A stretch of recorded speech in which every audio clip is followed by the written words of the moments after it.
So I have told you that what are the basic aspects of covariances, why we are going to use it. So the next thing is the covariance formula. If we are going to use the manual procedure, it is the covariance formula, where x is the independent variable, x bar is the mean of your you can say the independent variable. So whenever you subtract the mean from each of the observation and you multiply with uh, the variance of your dependent variable, it will become the covariance when you sum up and divide by n. So this is how you calculate the population covariance, and this is how you calculate the sample of the population covariance. So there is a little difference between the sample, the use of the sample size from here. So this is basically a manual procedure, so you don't need to apply this using your analysis. It is just for the sake of understanding. The last thing that we need to understand in a conceptual underpinning of covariance matrix is correlation between constructs. So what is correlation? You have previously an idea about the correlation. To determine the strength of the relationship, we will need to assess the correlation. So covariance basically assess the direction, while the correlation assess the strength of the relationship. So there is a slightest difference between both of these concepts. In case of covariance, we are going to see the direction between two constructs or two variables, that how they are related, whether they are related in a positive direction or whether they are related in a negative direction, while the correlation basically going to let you know the strength of the relationship. So we will need to assess the correlation between the constructs, while directionality is calculated via covariance analysis. The strength of the relationship is determined through correlation analysis. This was the thing I have already told you. Then a correlation between two concept is essentially derived from the covariance. So covariance is the first step. First you need to calculate the variance, then you need to calculate the covariance, and from the covariance you can calculate the correlation. So correlation is basically derived from covariance. So you need to understand the difference. If you have two variables that are measured on completely different scales, then the covariance can be very large or small numbers. You need to have same scales. If you are using 5-point Likert scale for your first constructs, and you are using 7-point Likert scale for another constructs, and you are going to use and you are going to calculate the covariance, it will be a large number because their scale are different. So you need to have a common scale for all your variables in order to find a minimum variance or minimum level of variance between them. To make it interpretable, then a correlation will take the covariance value and standardize it by converting it to a score of -1 to +1. This is the point which you have already knew, because correlation will be calculated between these ranges. So a -1 or minus correlation indicates that there is a negative relationship between the variables. A plus indicates that there is a positive relationship between the variables or between the constructs. And if there is a zero correlation, it means that both of the constructs are independent from each other. So we need to understand whether there is a correlation or not. So this is a manual formula which you can use to find out the correlation of some variables. So you need to have covariances of both variables, and you can divide it by standard deviation of your first variable and standard deviation of your second variable. You need to take the product of the both of the standard deviation, and you need to divide the covariance of both variable divided by the product of standard deviation of both of variables. So this is the short form of the formula that you can manually use. So let us see a simple example of applying covariance matrix. Let's look at a simple four variable model. I will show you some model here. In this model, the variable of trust, there is a construct trust, and the second concept would be satisfaction, are proposed to positively influence a consumer attitude towards a store.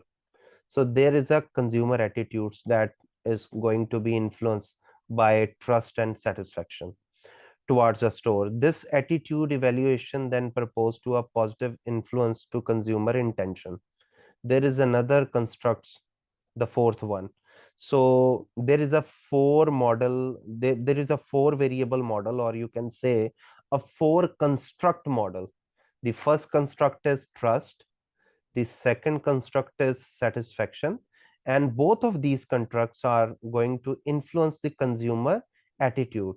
And consumer attitude, this attitude is basically going to influence consumer intention. So to show up at that store, notice that we are proposing only three relationship across the variable. So you can see here the model. This is basically the model.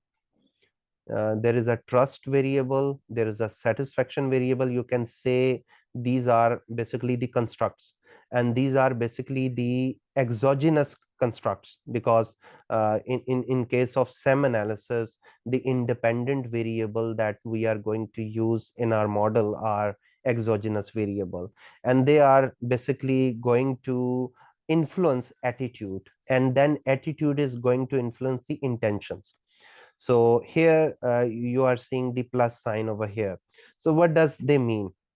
To calculate the observed covariance matrix, you would assess the variance for each variable and then determine the covariance for each possible variable combination. What does it mean? It means that you need to calculate the variance for trust, you need to calculate the variance for satisfaction, you need to calculate the variance for attitude, then you need to calculate the variance for intention. After you have calculated the variances of all these four constructs, then you can calculate the covariances, like you can calculate the covariance between trust and satisfaction, between trust and attitude, between satisfaction and attitude, between attitude and intention, between intention to trust, between intention to satisfaction, and so on. So this is how you can calculate the variance first, then covariance first, and then in the third phase you need to calculate the correlations from this procedure. So this is how we calculate. First of all, you can see the trust with variance sign. uh, when you are going to match the constructs with itself, you are going to calculate the variance. But when you are going to compare the one constructs with another constructs, you are going to calculate the covariance. Like with trust and trust, you are going to use the variance, but with satisfaction and trust, you are going to calculate the covariance. In the same way, you can calculate the covariances and variances of others too. So this is how you can understand the idea of covariance and variances. After you have conceptualized your model, you are now going to estimate those specific relationship in your model to determine how well your estimated covariance matrix compares to observed covariance matrix. So this is how you can create your observed covariance matrix. The estimation of proposed relationship is done through a series of bivariate correlation. In the next phase, you need to calculate the bivariance correlation, like you can create 1, 2, 3, 4, 5, and 6. You can create 6 covariances and 6 correlations based on these results. So by calculating the correlation, the estimates will determine the strength of each relationship. These estimates are interpreted just like regression coefficient. Unlike other techniques, SEM does not treat each calculation separately. With SEM, all relationships are calculated simultaneously, thus providing a more accurate picture of the relationship denoted. So this is the basic difference when we are considering the SEM analysis. In case of regression analysis, we need to estimate each independent variable with dependent variable separately. But in case of SEM analysis, they altogether calculate the covariances and variances and correlations altogether all at once. So we don't need to calculate them separately. So this is the basic difference that SEM creates over here. You will also see the term model fit used in SEM to determine how well your estimated covariance matrix compares or fit the observed covariance matrix. So it will let you know that the model which is basically predicted by the MS and the model which you have estimated using your data set, whether they are comparable or not on the basis of model fit indices. So I will let you know how I will analyze these results. So if the estimated covariance matrix is within a sampling variation of the observed covariance matrix, then it is generally thought to be a good model that fit the data. So what is the next thing? There is a confusion in research community. Some of the researcher thinks that the structure that we estimate using SEM analysis is it a causal modeling or not? You will often hear SEM referred to as a causal modeling approach. Um, can we indicate this is a causal relationship? SEM does not determine the causation between two variables. This is a misnomer or misconcept that is used often, quite often with SEM. As stated earlier, SEM uses covariance matrix as it is input. So you are essentially looking at correlation between variables to determine how one influences the other, but it will not determine causation. Causation means one causes the other. So in case of regression, you are going to determine the causation, but in case of SEM, you are basically using the covariance matrix structure, which is based on correlation. And correlation is basically indicates the relationship between the variable. It does not indicates that one is causing the other. Here are some examples that you need to understand uh, to clarify if you have confusion about it. Just because two things are highly correlated does not mean one causes the other. For instance, let's look at the example about divorces in US and how it relates to the organic food sales. If you are looking at the data from 2010 to 2017, the correlation between these two concepts is minus 0.98. So what does it mean? Can we state that when consumers started eating more organic food, the divorce rate in the US went down at almost the same rate? Can we say this? So this is this kind of relationship, like you can see here, there is a correlation of minus 0.98 and it is highly significant. So there is a number of responses, there is a number of divorces here, and there are organic sales in billions. So can we say that when the number of organic sale increases, the number of divorces decrease in number? So is it basically logically right or not? So does this mean that the key to good marriage is eating fewer preservatives in your food? Of course not. Just because a correlation is highly significant does not mean that one thing is causing the other. In this case, we have what is called a spurious relationship.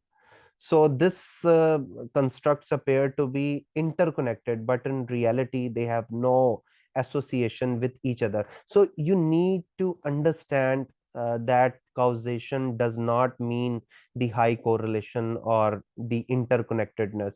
You need to understand that there is a difference between causation and the relationship between two variables.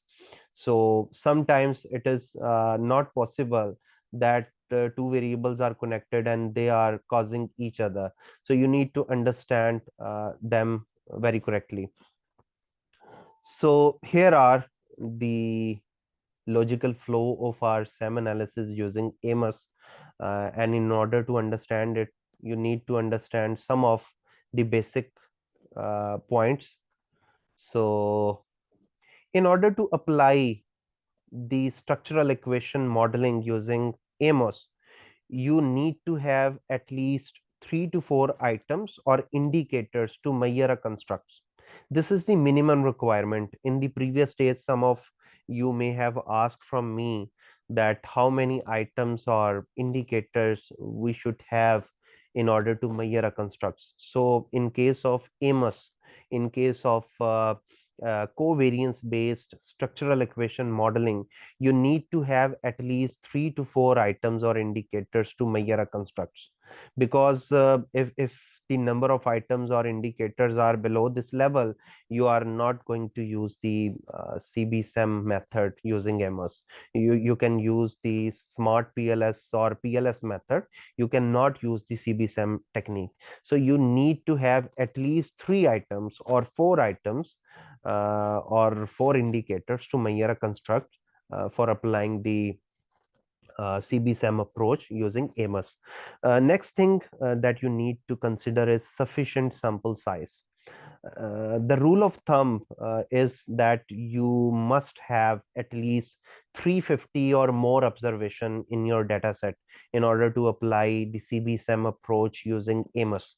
Amos basically is more convenient in terms of uh, creating the structures or creating the relationship between different constructs if you have a large data set. And if your data set is less than this level, the Amos may be not beneficial for you. You should have at least 350 or more observations, say 500, 700, or 1000 number of observation in your data set in order to efficiently apply the Amos software. Then you need to fulfill the assumptions of applying the SEM. I will elaborate. There are 8 assumptions that you need to understand while applying the structural equation modeling. Then you need to have a knowledge about model fit indices. These are basically the model fit indices that we are going to use while applying the structural equation modeling. You need to understand that these are basically the model fit indices, and these are basically the threshold that will indicate whether your model is statistically fit or not. Like if you were provided a chi-squared divided by degree of freedom, or sometimes C min divided by DF, it should be less than 3. It is considered good if its value is less than 3. But if your value is not less than 3, then you need to see whether it is less than 5 or not. But if it is greater than 5, then your model is not okay according to this criteria. Then you will also be provided with p value for the model. It should be greater than 0.05. If this value is greater than 0.05, then your model is okay using the CBSEM technique for model fitness. Then there is a CFI, which should be greater than 0.95. If it is considered great. If it is greater than 0.95, it is if it is greater than 0.90, it will be considered acceptable using traditional approach. And sometimes it is also permissible if it has 0.80 value, but less than this level it is not allowed. Then there is another measure which is called GFI. It should be greater than 0.95. And using same approaches, you can apply the same criteria that you have used in CFI. Then AGFI, that should also be greater than 0.80. Then SRMR, it should be less than 0.09. Then RMCEA, it should be less than 0.05 for good, and between 0.05 to 0.10, it is considered moderate. And if your value of RMCEA is greater than 0.10, it is considered bad. So you need to target a value between 0.05 to 0.10. Then there will be also a value of peak loss that should be greater than 0.05. So whenever we are running our model, we need to see this table in order to test whether our model is fit or not. Then, as I have previously told you, then that we need to fulfill the assumptions of SEM. So there are 8 assumptions of SEM that you need to fulfill. So what are those assumptions? You need to understand one by one. With any statistical technique, assumptions are made. Here are a few of the assumptions with SEM that you need to be aware of going forward. The first assumption is multivariate normal distribution of indicators. There is an assumption that the data has a normal distribution. One thing you need to understand, if your data set has at least 30 or more observation, it means it is normal. So while the data set having 350 or more observation is good for applying the SEM analysis. So this condition is fulfilled when you have a large data set. So you don't need to worry if you have a large data set, you don't need to test the normality of your data. Then the dependent variable need to be continuous in SEM. It should not be categorical, it should not be binary. Your dependent variable need to be continuous in SEM analysis, because if it is categorical variable or if it is binary variable, the MS will not run the estimation. So while the independent variable do not have this assumption, dependent variable need to be continuous. So this is the assumption only with the dependent variable. Your independent variable may be binary, may be continuous, may be categorical. But in case of dependent variable, you need to be very careful about that it should be continuous variable in SEM. This is a basic assumption of SEM. SEM assumes a linear relationship. It means that there should be a linear relationship between the constructs. So it means a straight line should appear or depict the relationship between the variables. So in order to confirm the covariance structure, this is the basic requirement I have previously told you. There should be positive covariance, there should be negative covariance. So whenever there is a positive or negative covariance between the constructs, so it means that our assumptions for linearity is fulfilled. The next one is maximum likelihood estimation is the default method. You can change it, but in MS, it is the default estimation technique which is being used. So maximum likelihood estimation is the technique known to provide accurate and stable results according to Hire et al. So you can use other estimation, but maximum likelihood is the default unless otherwise specified. Then the fifth assumption is SEM assumes a complete data set. More to come on this topic later. If you have missing data, you need to understand that if you have missing data in your data set, then SEM will not produce your model fit indices. So you need to understand that you should not have any missing data in your data set. So you need to very careful about that. You should not have missing observation. You should not have significant missing values in your data set. That is the assumption If this assumption is not fulfilled, what does it mean? That you are not going to see the model fit indices, because in order to see the model fit indices in your estimation or after your estimation, your data set need to ensure that there is no missing value in it. Then multicollinearity is not present. Multicollinearity makes it difficult to determine the influence of a concept if it is highly correlated with other variable in the model. So you need to ensure there should be no multicollinearity between different constructs. If two constructs are multicollinear, they may not accurately influence the dependent variable. So you need to ensure this. Then adequate sample size, as I have already told you, that for efficiently applying the structural equation modeling using SEM, you need to have an adequate sample size. You need to have at least 350 number of observation, and if it is large than that level, it would be beneficial for you. So this is one of the challenging assumption with SEM, because this technique does not require this technique does require a large sample size compared to other techniques. So you need to have a large sample size. Unidimensionality of the constructs, the idea that you are solely capturing a construct of interest. So this is basically idea that you are not going to use the higher constructs or higher order constructs. You are going to use the first order constructs here. So it means the unidimensionality of the constructs here. So you are not going to use the multi constructs model here. So I am let's start from Amos software.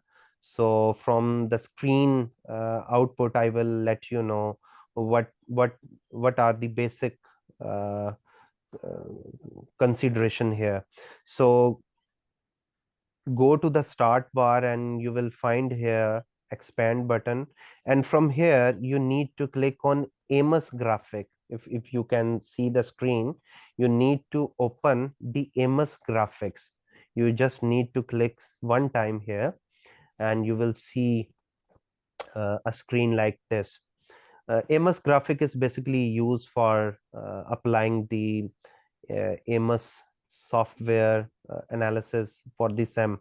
And here are a number of options available here, but I will explain them one by one. Here is a basically title bar. The first bar is the title bar. Then you see the menu bar like file menu. Here a number of options available like new file, like new with template, open, retrieve, save. There are a lot of options here. Then you have edit bar, edit menu. You have a lot of options here. Then you have a view bar where you can increase or decrease the view screen of your options. Then you have a diagrams options, you have analyze options, you have tools, you have plugins. I will let you know tomorrow what other plugins we need to add here. Then you have a help option here. I will let you know one by one how these tools would be useful and how we will use different parts of this screen. So let's come here on my Word file. So this is basically the basic layout of your MS software. Here you will find a number of options here. First, you need to understand different aspects of your screen. The first part which you see here is the group number. Like you can see here, this part is basically indicating the group number 1. So what does it mean? Group window, if you only have one group, the default will be called the group number 1.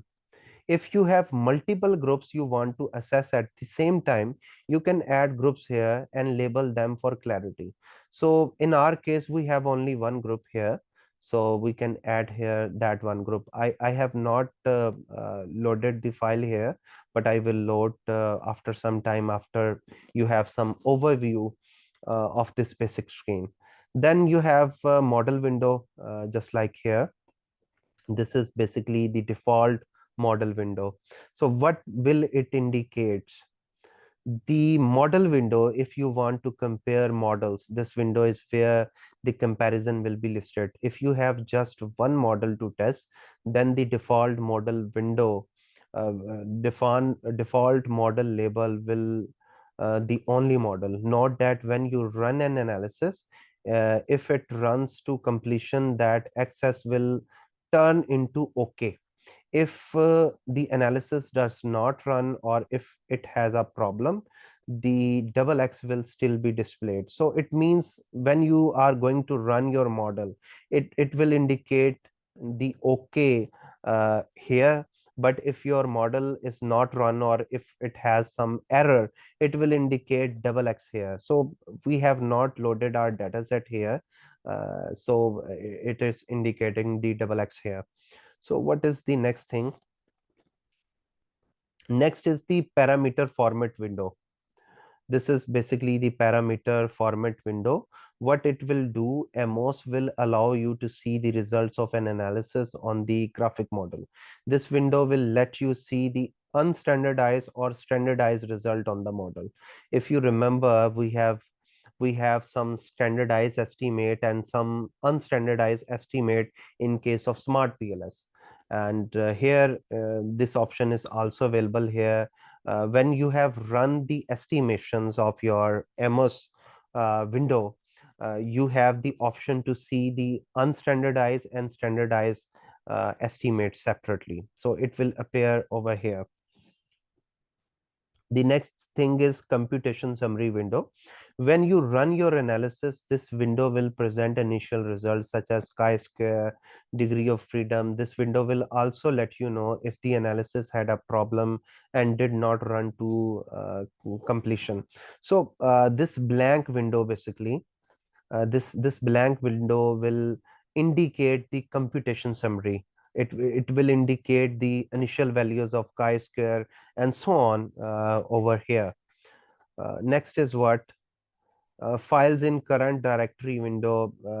This window show you the files in current directory, because previously I have used this and I have created some files over here. So it will indicate the recently used files in directory. Now there are some tools that you need to understand more carefully before applying your analysis over here. Because understanding of these tools will help you understand the MS more efficiently. So what are these tools? If we click on any tool, it will indicate what it does. Like if I click on this, it will indicate that it will draw observed variable, and the second one indicate that it will draw unobserved variable. So whenever we need to use the whenever we have some observed variable and we want to draw the observed variable, we can use this rectangle. And whenever we need to use we need to draw some unobserved variable, we can use this circle. Then there is a latent variable sign. You can use this sign when you want to create your latent variable. Then you have a path sign, you have a covariance sign, you have an error sign. You can create caption, or you can create the title. If you have created a diagram over here, or if you have created some structure over here, you can create the title for the purpose of giving that file to someone else, or you want to take some print of that file. So you can create the title of that figure. Then this is the list variable in the model. It will show you how much variable are listed in your model. It will show you the list variable in your data set. So this option is used when you have uploaded your data set in your MS structure. It will indicate that how many indicators are in your data set. Then this is basically these options are dim, but I will let you know what for what purpose these are used. This option is used for move objects. This is used for deleting the objects. This is used for copying the objects, and in the same way you can rotate the indicators from this option. You can resize the indicator from this option. You can reflect the indicators of a latent variable using this option. There are a lot of more options. You can calculate the estimate using this option. You can analyze the properties using this option. You can select the data file from this option. You have copy the path diagram to the clipboard from this option. You can save the current path diagram from this option. You can preserve symmetrics from this option. I will let you know how you can preserve symmetries. You can use the drag properties from object to object. You can use the object properties. You can use the zoom in on an area that you want to select. You can view a smaller area of the path diagram. You can decrease if a path diagram is showing the large area. You can show the entire page on the screen. You can examine the path diagram with a log. You can uh, analyze your data using Bayesian analysis. You have multi-group analysis option here that we have used in smart pls2. You can have an option of print the selected path diagram. You can have the find option. You can have the do and undo option here. So let me explain all these tools in detail, and you can apply these tools in a more specific way. Uh, you can increase the size of this part. Simply just go to the view, and here is the option of full screen F11. You can increase this. You can deselect this option. You can have edit view parameters switch in other view.